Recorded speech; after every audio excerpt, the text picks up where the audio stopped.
सम्राट जी को मारने आ रहे थे। सारे संत धर्म सम्राट जी को चारों तरफ से घेर लेते हैं। कई सारे संतों को चोट लगती है। वो सरिया जाकर के धर्म सम्राट जी के शरीर को चीर देता। हमारा काम है कहना, आप सुनो या मत सुनो। आपको देख करके एक दृष्टांत याद आ रहा है धर्म सम्राट स्वामी कृपाल।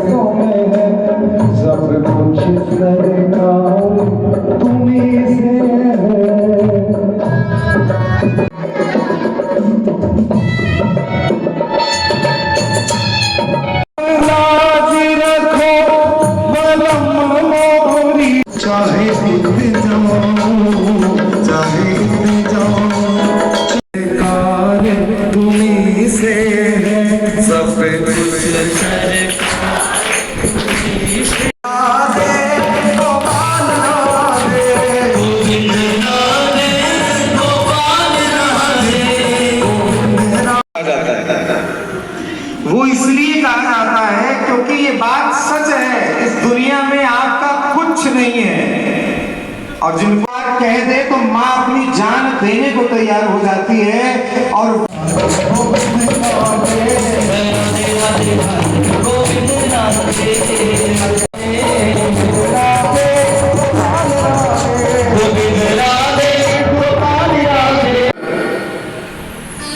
एक नाव पे लोग चढ़े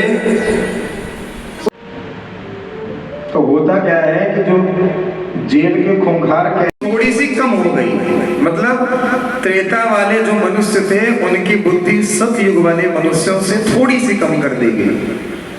त्रेता गया, जब द्वापर आया तो उस समय थोड़ी सी और कम कर दी गई। और जब द्वापर समाप्त होने के बाद कलयुग आया तो इसमें तो ये बात लिखी है स्पष्ट कि यहाँ पे मनुष्य की बुद्धि कम नहीं की गई, उसको कुंठित कर दिया गया।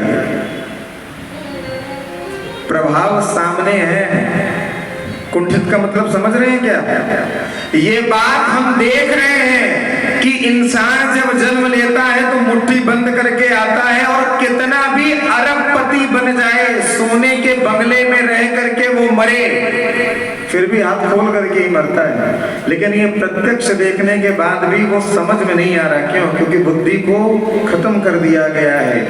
और जब ये बात भगवान नारायण ने देखी तो भगवान के 24 अवतार में से एक अवतार महर्षि वेद व्यास बन करके भगवान आते हैं। सुनो, उन्होंने कितनी फैसिलिटी दी है सनातनियों को, फिर भी हम क्या करते हैं कि दूसरों के दरवाजे पे जाकर के सर पटकते हैं।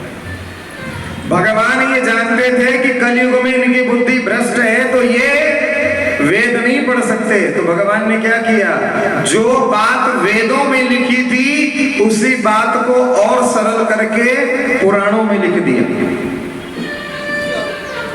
कितनी कृपा करता है, सुनने का समय नहीं है। फिर भगवान ने ये विचार किया वेद कठिन है, ये पढ़ नहीं सकते, तो सरल भाषा में पुराणों में लिखा। पुराण व्यक्ति नहीं पढ़ सकता, इसीलिए वो बात रामचरित्र मानस में और सरल भाषा में लिख दी। रामचरित्र में कहीं